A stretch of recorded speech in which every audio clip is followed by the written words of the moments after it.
प्रिय साथीहरू नमस्ते, म वीरेन्द्र।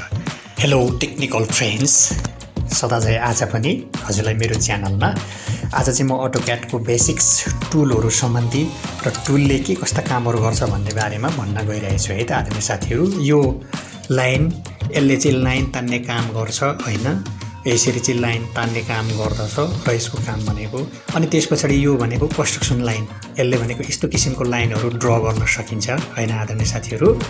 अनि त्यसपछि तपाईको यो पनि यसको पनि यस्तै किसिमको लाइनहरू यसरी कर्वमा जस्तो तर यताउति अब यो उसको पनि त्यस्तै तरिकाले गर्न सकिन्छ।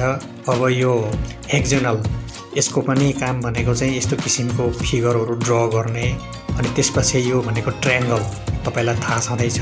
त्यसपछि यो यसको पनि यस्तै किसिमको ड्राइङहरू गर्दाखेरि गर्ने काम हुन्छ। अब यो भनेको सर्कल तपाईलाई सबैलाई थाहा छ। अब यो पनि यसो सर्कल जस्तै हैन, यस्तो जस्तो पनि ड्रहरू गर्नको लागि युज गरिन्छ। अनि त्यस्तै यसको पनि कामहरू भनेको हैन यस्तो तरिकाले यता उता सबै घुमाउन सकिने कामहरू गरिन्छ। अनि त्यसगरी यसको पनि काम भनेको सर्कल जस्तै नै हो हैन। अब त्यसपछि यो यसको काम भनेको पनि आदरणीय साथीहरू यस्तै छ हैन। अब यो त्यसले चाहिँ तपाईको चाहिँ यो डायलग्स बक्समा देख्नुहुन्छ, यो यस्तो किसिमको चाहिँ ड्र गरेर यसलाई चाहिँ मिलाउन सकिन्छ। अनि त्यसपछि तपाईको यसको पनि लगभग त्यस्तै नै हो हैन, यो कोलमहरू रोहरू। अनि त्यसपछि यो तपाईको चाहिँ आयो अर्को यो ह्याच, यसले चाहिँ तपाईको विभिन्न किसिमको ह्याचिङहरू गर्ने, ड्राइङ गर्ने। अनि त्यसपछि यसको कामहरू भनेको यस्तो तरिकाले देखाउन सकिन्छ। जस्तै यस्तै अब यहाँबाट चाहिँ कलरहरू फिल गर्ने, कस्तो किसिमको कलरहरू लगाउने भन्ने काम यसको चाहिँ हो आदरणीय साथीहरू। अनि त्यसपछि अब तपाईलाई यो थाहा छँदैछ आदरणीय साथीहरू, यस्तो तरिकाले गर्न सकिन्छ। यसरी बुझ्नु पर्ने हुन्छ बेसिक कमान्ड टुलहरू। अनि त्यहाँबाट आयो यो अब तपाईलाई थाहा छँदैछ यो टेबल फर्मेट हो, यो एउटा स्याम्पल हो। यसमा जस्तो किसिमको ड्र गर्न सकिन्छ, जस्तै यसरी टेक्स्ट लेख्न। यो टेक्स्टको काम भनेको यसरी हैन, तपाईलाई थाहा छँदैछ हैन।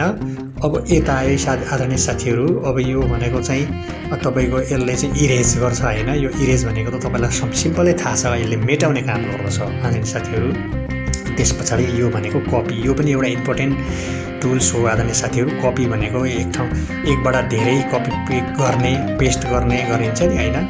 अनि त्यसपछि आदरणीय साथीहरू अर्को आयो तपाईको यो मिरर। यसको पनि काम भनेको यता उता हैन, मिरर तपाईलाई थाहा छ हैन, यता उता हैन यस्तो तरिकाले देखाउन सकिन्छ मिररले। अनि त्यसपछि तपाईको यसको काम भनेको पनि हैन, अब यो यहाँबाट यस्तोतिर गयो, यसो गर्यो, अनि त्यहाँबाट यसरी यो अफसेट, यो एकदमै इम्पोर्टेन्ट चाहिँ टुल हो साथीहरू, यो नभई नहुने हो यो अफसेटको काम भनेको। अनि त्यसपछि यो पनि एउटा डायलग्स बक्सभित्र देख्नुहुन्छ, यहाँबाट तपाईको यसलाई चाहिँ गर्नुपर्ने हुन्छ। अनि त्यसपछि तपाईको यो भनेको आदरणीय साथीहरू मुभको पनि तपाईको चाहिँ यस्तो तरिकाले हैन, यो एक ठाउँबाट अर्को ठाउँमा मुभ गर्ने हो हैन आदरणीय साथीहरू। अब यो भनेको रोटेट, तपाईलाई थाहा छँदैछ आदरणीय साथीहरू हैन। यो रोटेट भनेको यसरी घुमाउने अथवा गर्ने हैन, यस्तो तरिकाले गर्न सकिन्छ। अनि त्यसपछि आयो आदरणीय साथीहरू यो अब यसले पनि तपाईको चाहिँ यस्तो तरिकाले गरेर ठ्याक्कै गर्न सकिन्छ। अब आयो साथीहरू आदरणीय ट्रिमले चाहिँ तपाईको कुनै पनि लाइनहरूलाई काट्न प्रयोग गरिन्छ। जस्तै यहाँ हेर्नुहोस् त आदरणीय साथीहरू, अब यसलाई मैले काट्ने, यसलाई काट्ने, यो कमान्डको काम, यो टुलको काम भनेको यही हो है। अनि त्यसपछि यो पनि यो लेजेन्ड भनेको यो चाहिँ तपाईँको यो पनि त्यस्तै हो, एकपट्टि काट्ने अथवा यसलाई बढाउने यस्तो किसिमको काम गरिन्छ। अब त्यसपछि यो आयो च्याम्फर आदरणीय साथीहरू। अब यो लेजेन्ड भनौँ न, यसले त तपाईँको चाहिँ यो ब्रेक लाइनहरू हैन यसरी तान्ने, घटाउने, बढाउने कामहरू गर्छन्, यो ब्रेक पोइन्ट भन्छ। त्यस्तै गरी तपाईँको चाहिँ यो च्याम्फर भनेको पनि यसको पनि बेसिकल्ली उनीहरूको टुल्सहरूको त्यति साह्रो युज नभए पनि साधारण युज हुन्छ। अब सबै गर्नु नै पर्ने हुन्छ आदरणीय साथीहरू। अब जस्तै यो लेयर, मेन चाहिँ यो लेयरमा हामीले काम गर्नुपर्ने हुन्छ। विभिन्न संरचनाहरूको छुट्टै पार्टहरू देखाउँदाको लागि र आफूलाई सजिलोको लागि पनि लेयरमै काम गर्दा एकदम राम्रो भने हुन्छ आदरणीय साथीहरू। अब लेयरमा यस्तो तरिकाले तपाईँको जस्तै विन्डो, डोर, प्यानल, विभिन्न किसिमको हैन लाइनहरू अब तपाईँ यहाँबाट गर्नुहोस् हैन। लाइन अब यहाँबाट तपाईँको चाहिँ कत्रो लाइनहरू, कस्तो लाइनहरू लिने भनेर चाहिँ यसरी चाहिँ मिलाउन सकिन्छ है आदरणीय साथीहरू। कस्तो किसिमको लाइनहरू जस्तै जिगज्याग, स्ट्रेच हैन। अब यो यहाँ धेरै टुलहरू लिने भने पनि यस्तो तरिकाले लिन सकिन्छ हैन। अनि त्यसपछि अब आयो यहाँनिर चाहिँ तपाईको चाहिँ हैन यो यहाँनिर तपाईको चाहिँ यो सबै यो जति पनि टुलहरूको सम्बन्धी नै यहाँनिर देखिन्छ हैन।